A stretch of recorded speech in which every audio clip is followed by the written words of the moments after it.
Welcome to the party, pal. Your friendly neighborhood Master of Chaos, back with you once again. It is What the F Wednesday. Today we're taking a look at a specific film, Friday the 13th, the final chapter to be exact. We're not just taking a look at the film, we're kind of honing in. We're grabbing our Sherlock Holmes magnifying glasses, and we're going to look at specifically one scene in the film. It is one death that is probably the most famous death in that film. You'll see why in a moment if you don't know what I'm talking about. It's a death scene that I believe the fans would consider probably the most memorable death in the film, and it's a movie. It's a great movie.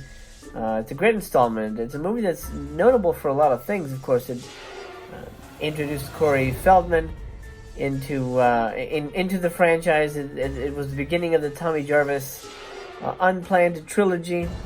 I'm sure they didn't imagine that Tommy Jarvis would continue beyond 4, seeing as this was called the final chapter. But also it has Crispin Glover doing his famous dance.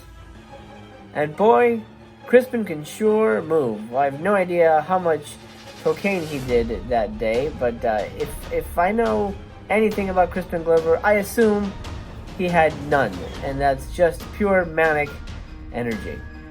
Now, it might have been a while since you've seen anything related to Friday the 13th, the final chapter, so why don't you and I take a look at the trailer real quick.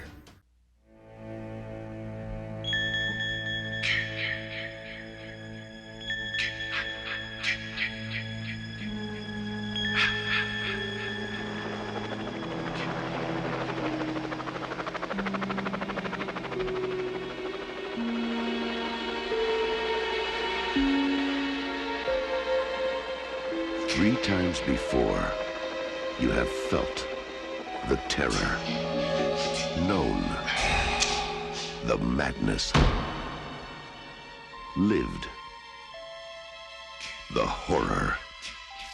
But this is the one you've been screaming for. Friday the 13th, the final chapter. Jason is back. He moves like a shadow, dark and silent. Sorry you changed your mind? He never utters a word. He doesn't even seem to breathe. Where the hell's the corkscrew? He simply, mindlessly, mercilessly kills. But now, Jason's reign of terror is over. Friday the 13th, the final chapter. Jason's unlucky day. Now, what do I mean when I say there's a notable death in the movie? You may have guessed by now, especially if you've seen the thumbnail, which I assume you have, because that's how you got here. We're going to talk about the death of Rob. Rob is essentially the final boy. At least that's what we assume he would be. And it turns out to not be the case. FYI, spoilers. Rob meets up with Jason and, well, it doesn't go well. Let's watch the scene.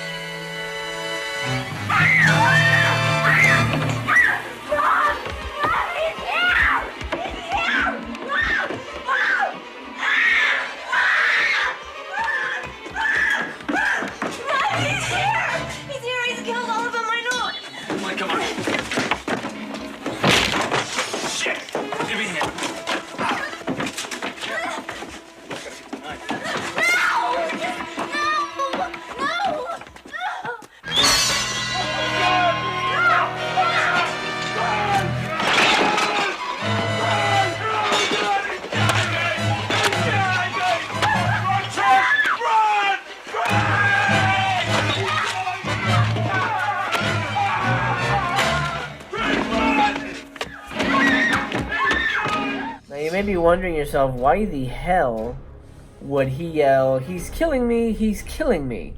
what the fuck were they thinking with that death scene? It was very odd, right? And for, you know, fans of the franchise consider this either the most terrifying, most realistic, or the goofiest, dumbest, most retarded, and pardon for using that phrasing, I'll use the word ridiculous, most ridiculous kill in the movie. Now, yes, I could see how that would seem to be the case. However, what if I told you that there was a very creepy backstory associated with that specific death scene?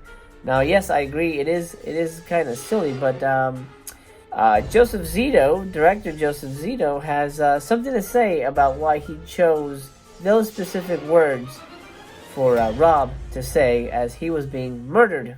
This information comes from Jason Parker over at FridayThe13thFranchise.com. Actor Eric Anderson, who portrayed Rob in the film, mentioned in an interview that when he read the script, he thought the line, "He's killing me," was the stupidest thing you could say in that situation. Now, it was in the script, and why was it in the script? Well, in the book Crystal Lake Memories, director Joseph Zito explains where his idea for the line was derived from.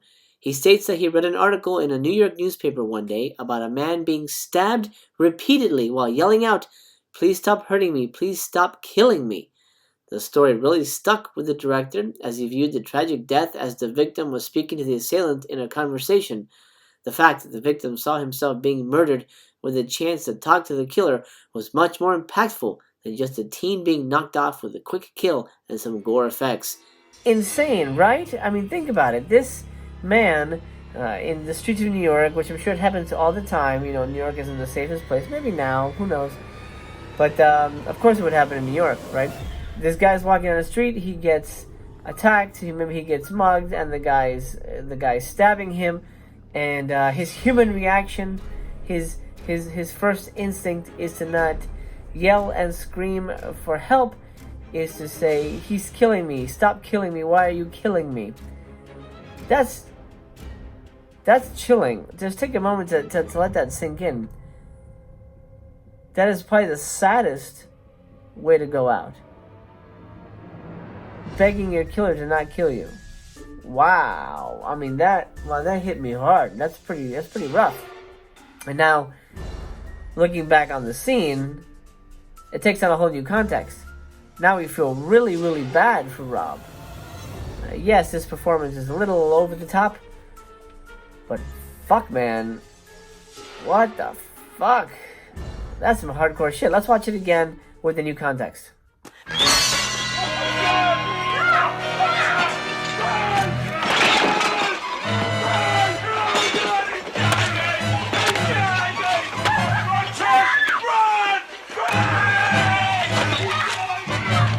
Yeah, I feel bad for him. I feel really bad for him. And now Jason isn't the fun killer for me anymore.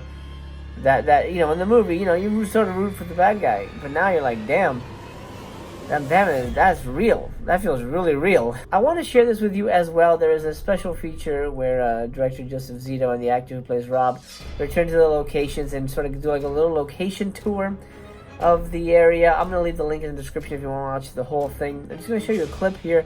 I really liked this clip here.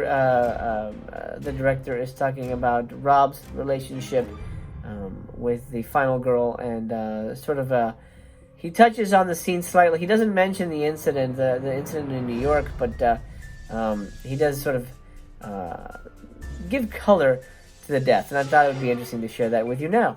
And I think it's a really important moment in the film. We never talked about this. I mean, we did at the time, but we haven't talked about it in 25 years.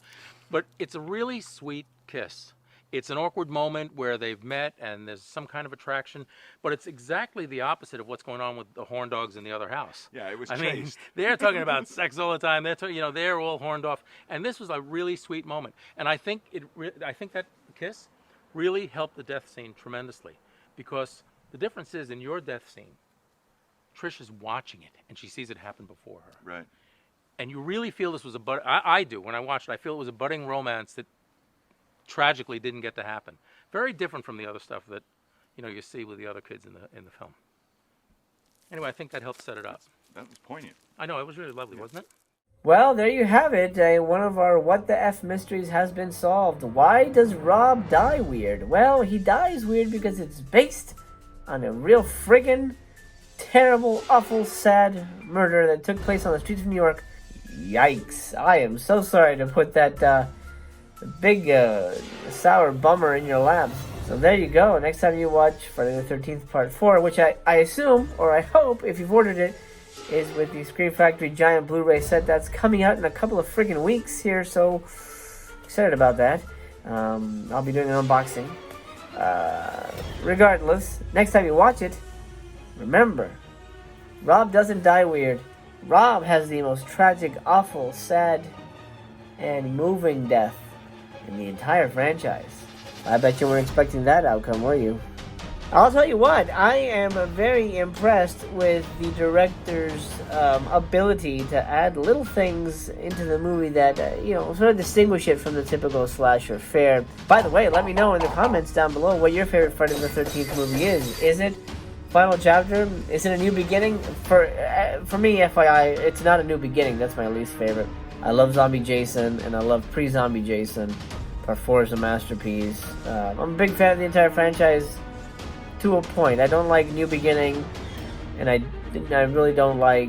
Actually, no, I'm kind of cool with Jason Goes to Hell. I made a whole video about Jason. I'm gonna link it up above for you to check out. I go over the whole franchise. If you're new here, please consider subscribing. If you do, I'll see you tomorrow. You see, Master Chaos comes at you daily, and tomorrow, this is Wednesday, so tomorrow, if you're playing along at home, is Thursday. And it's TV Terrors Thursday. We're going to be taking a look at the pilot episode of an obscure horror TV show. So I hope you'll stick around for that one. If you do, then I look forward to seeing your smiling face again tomorrow.